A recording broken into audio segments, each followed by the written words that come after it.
One is Terrance Gangsta Williams, a.k.a. OG Giggity, a.k.a. Mr. Answer Right Back, a.k.a. the People's Champ. Tell y'all how I met a guy who had put some money on my head. Okay, Killer Stone. His mother and 3 of her friends used to love to go play bingo. So I would go drop them off sometime. It's back there behind the 17th Ward. Go over that little overpass. Got that little store to the right, but it's right before you get to the movie theater palace, somewhere around up in that area. I used to bring them over there. Nighttime. So one day, on our way back, flying, right before we get right back to Bahati Grove, police pull us over. Right on that little dog spot, right where that little overpass, that little bridge thing. Pull me over. Come to the car. See, there's 4 older women in the car with me. Killer Stone mother and her 3 friends. Told me I was speeding, blah, blah, blah. He seen who I had in the car, let him know where we just come from. He let us go. We go back to the project, drop them off. But this particular night, the older lady that lived in the 11th Ward, her daughter-in-law was taking too long to come get her, and she was ready to go home. So I volunteered to bring her home. Brought her to the 11th Ward, pull up. She called the door because she waited because she didn't have her key. She waiting to get inside. I stayed there patiently waiting on her, ride or the person to come to let her inside.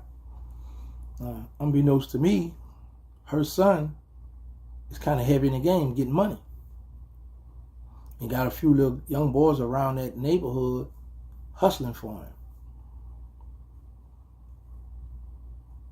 But so happened this lady just fell in love with me, like not, for like a son, like because I was very respectful to her, bring her to the stove, take my, help her out. Because Black and Mo always had told me, say, man, always be respectful for, help the older people in your neighborhood, look out for the little children, always look out for somebody because you never know when you're gonna need that person. So I always kept that in mind. He gave me this game back in 1992, and now it's like 97. So the lady, she just loved me like a son. I was like a son to her. So like I said, I would spend time, bring them to bingo when I ain't really doing nothing in the project. If they needed me to drop them all, whatever.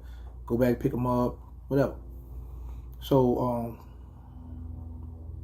like a week or so later, this happened again. I bring her home this time. She didn't ask if nobody to come pick her up from by Killer Stone mother's house this time. I bring her home. But this so happened, her son, he outside with a few of his little workers. When my ride pull up, they looking now. Some people start moving out. Because this is a foreign whip now. I mean, not foreign, my bad. Like some alien stuff. Like he don't supposed to be around. I'm out of bounds. Put it like that. Well, it was foreign. It was it was Infinity. That's foreign, y'all. Anyway, so it's the everybody still rocking Infinity, but anyway, so I pull up in my QX4. Look, and they start spraying out. Mom get out the thing, so he looked. He kind of shocked. Then I'm getting ready to pull off. He's like, yo. He yelled for me. Put the car in park, jump out. But she already told me to put up, there goes my son right there. But like I said, I knew of him, but I didn't really know who he was, for as like talking with him, kicking. I never really, cared to really try to get to know who he was. But I had heard of him and I know he was getting money. But he wasn't on my radar. Well, I was on his. I guess he was one of those guys like, it's like, you know what? I'm going to go ahead on and get rid of the problem before it happens. Because he heard about what we was doing, my reputation around the city. And so it happened, I was connected to a jacker out of his neighborhood that he knew that a lot of them was kind of scared of. And I didn't know that one time when I went to the guy that liked to pull licks off, pull off jack moves. Auntie lived on Jackson Avenue. Jackson Avenue.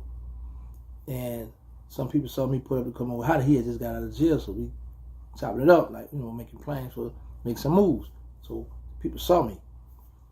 But like I said, I didn't have nobody in that area on my radar.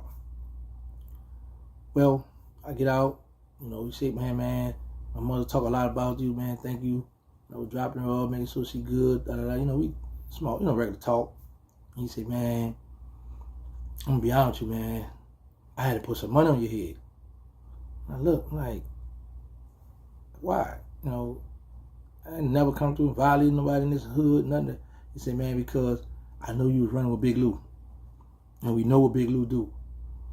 So at the end of the day, I was just going to go ahead and get rid of that problem. I was like, wow. He said, man, but I let my two little homies know who I was going to send there to stand down. And when he was talking, he did his head like this, and I look over, the two little boys staring at me, looking.